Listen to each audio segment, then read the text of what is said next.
빙어 구분 잘하셔야 합니다. 처음 그치. 피레미하고 빙어 구분 잘못 먹으면 피레미는 엄청 써요. 억시고.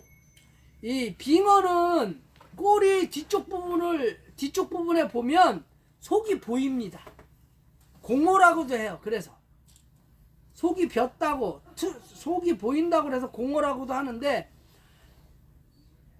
뒤쪽을 보면, 뒤쪽 아래쪽을 보면 속이 보여요. 투명해요. 그것만 보시면 피레미하고 빙어하고 구분하실 수 있어요. 아이스드릴 12V는 좀 안 돼요. 약해서 안 되고 18V. 18V도 3. 그러니까 배터리가 3.0A 이상이 돼야 돼요. 18V 3.0A 이상이 돼야 돼요. 아이스드릴 구입하실 때는 보조 손잡이가 꼭 있어야 돼. 이거 없는 거 사시면 안 돼요. 이게 가장 중요한 게 18V 이상, 18V 이상, 배터리 3.0A 이상, 암페어 이상 사시는데 이 보조 손잡이가 없는 거 사시면 안 돼요. 이게 보조 손잡이가 없는 거 사시면 낭패. 보조 손잡이가 없으면 잘못하면 손목 다칩니다. 손목 많이 다쳐요. 그래서 이 보조 손잡이가 꼭 있는 드릴을 사셔야 돼요. 보조 손잡이가 없으면 돌릴 때 이렇게 자꾸 돌리다 보면 걸리면 요거 손 다쳐요. 그래서 보조 손잡이가 꼭 있어야 돼요.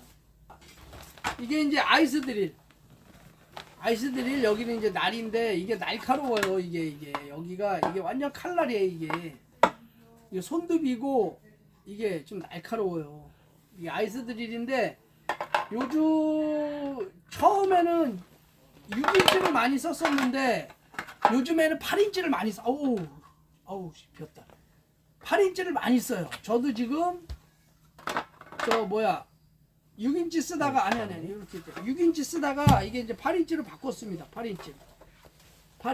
그래서 되도록이면 8인치 쓰시는 게 좋아요. 요게 이제 뭐냐면 드릴하고 분리가 됐을 때 얼음구멍에 빠지지 말라고 방지 날개. 이렇게 갖고 계시면 이제 얼음구멍은 해결이 되고. 자,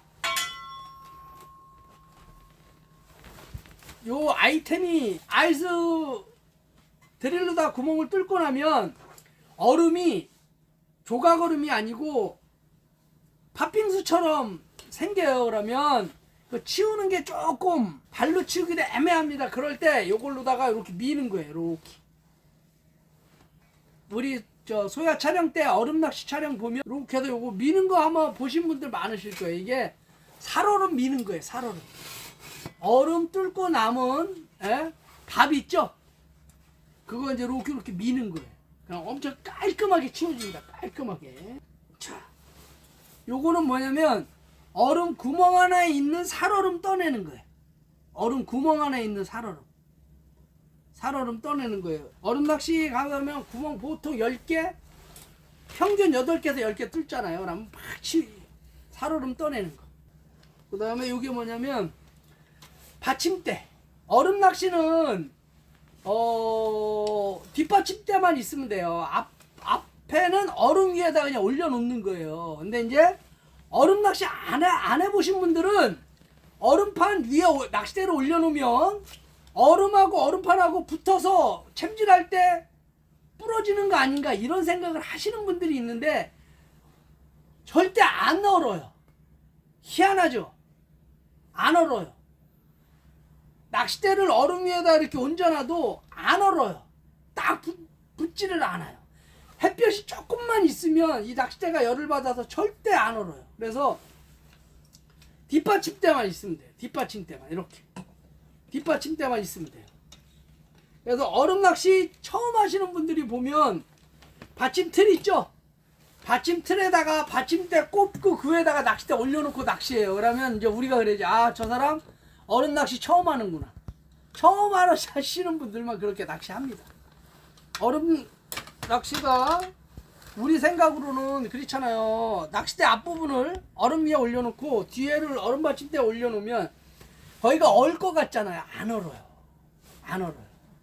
얼음 낚시를 하려면 가장 먼저 필요한 게 낚싯대죠. 낚싯대는 얼음 낚시는 너무 가벼운 것보다 약간 어느 정도 무게가 있는 게 좋아요. 왜 그러냐면 얼음 낚시 하다 보면 바람이 불고 하잖아요. 그러다 보면 너무 가벼우면 바람에 잘 날아가요. 예? 잘 날아가요. 그래서 얼음 낚시 때는 굳이 좋은 거 쓸 필요가 없어요. 근데 이제 뭐 좋은 거 쓰시면 좋죠. 손맛 좋고 더 좋은데 얼음 낚시 때는 굳이 너무 고가나 너무 좋은 거 쓰실 필요가 없어요. 얼음 낚시는 혼자 절대로 출조하시면 안 돼요. 그냥 혼자 출조를 하셔도 사람이 없는 곳에서 절대 혼자 들어가시면 안 됩니다. 정말로. 그리고 얼음 꼭 확인하고 들어가셔야 되고, 이제 얼음 낚시가 가장 필요한 게 뭐냐면 이제 낚싯대 설명드렸죠. 너무 좋은 거 쓰지 마시고 어느 정도 뭐 좋은 거 쓰면 좋아요. 그런데 이제 굳이 얼음 낚시까지 뭐 그렇게 좋은 낚싯대 안 쓰셔도 돼요. 낚싯대는 어떻게 준비를 하느냐면, 그러니까 보통 수초가 없는 곳에서 거의 A자 편성을 해요. A자. 이렇게 보기 편하게 A자 편성을 하는데, 그 A자 편성을 하시려면 양쪽에 20대, 그 다음에 24대, 4씩 올라가면 좋아요. 20, 24, 28, 32 이렇게. 그래서 만약에 내가 5대를 준비를 한다라면 뭐 20대 2대, 24대 2대, 28대 1대 이렇게 하시든가, 아니면 24대 2대, 28대 2대, 32대 1대 이렇게 하시든가, 아니면 나는 긴 대를 좋아한다 그러시면 28대 2대, 32대 2대, 36대 1대 이렇게 구입을 하셔서 이렇게 A자 편성을 하시면 돼요. 그렇게 하시면 되고, 낚싯대 준비를 그렇게 하시면 되고, 자, 그 다음이 이제 원줄. 자, 제가 원줄은 2.5를 씁니다. 세미 프로틴 2.5를 씁니다. 제가 그 작년에 향어 90짜리 잡은 줄이에요. 2.5. 그 28대, 이건 24대네. 그거를 줄감기에다가 줄을 감는데, 자, 줄감기가 보면 정말 여러 가지가 많아요. 이게 줄감기가 원형, 길쭉길쭉한 거, 줄감기가 정말 많은데 이게 장단점이 있어요. 예? 줄감기가 지금 저희 매장에 있는 것만 6가지가 있어요. 저희 매장에 있는 것만 줄감기가 이렇게 6가지가 있어요. 이렇게 6가지가 있는데, 가장 추천을 드리는 게 뭐냐면 이거를 추천을 드려요. 이게 쓰기가 가장 좋은 게 뭐냐면, 요 원형은 튼튼하고 좋은데, 만약에 내가 뭐 한 4m에서 낚시를 하다가 2m로 포인트를 옮겼다 이러면 2m를 요 조그만한 거에다 감으려고 하면 손목에 쥐납니다. 그런데 요거 같은 경우에는 한 바퀴 감을 때 10cm예요. 그러니까 20바퀴만 감으면 2m야. 예? 그래서 이제 저 같은 경우에 이렇게 이제 줄을 감아 놓는데, 보통 한쪽에 40바퀴씩 감아놔요. 왜냐면 이 음성권이 대형지가 많아요. 대형지에 수심 뭐 6m에서 뭐 9m, 10m에서도 고기가 나올 때가 있어요. 붕어가. 그래서 기본적으로 10m씩을 묶어놔요. 이렇게 여기 40바퀴라면 4m잖아요. 한쪽에 4m씩이잖아요. 거기다가 이렇게 한 발 1m 80이죠. 그럼 얼추 10m를 묶어놔요. 그래서 대충 만약에 대충 감각으로 다 이거 풀릴 때 보면, 자 보세요. 이만큼이 4m가 감겨 있다 라면, 만약에 수심 2m다 라면 요거에서 반 정도만 클르면 2m죠. 그죠? 요거 요령이에요. 요령. 근데 이제 낚시를 갔어. 근데 낚시하시는 분이서 수심 얼마 나와요? 아 4m예요. 그러면 한쪽만 다 클르면 4m죠. 그죠? 그러니까 요거 빼고, 그러니까 요거는 내가 이제 계산을 하면 되잖아요. 그죠? 그러면 한 10바퀴나 한 15바퀴 정도 남기고 딱 풀른 다음에 대충 해서 일단 수심을 한번 찍어보면, 요거를 알고 있으면 좋은 게 뭐냐면 대편성할 때 시간이 짧아요. 나만 알고 있으면. 자, 40바퀴에 요거 잘 알아두시면 정말 얼음 낚시할 때 편해요. 요거를 잘 알고 계시면. 자, 1m 한 발에서 1m 80으로 다 수심을 딱 해놨어요.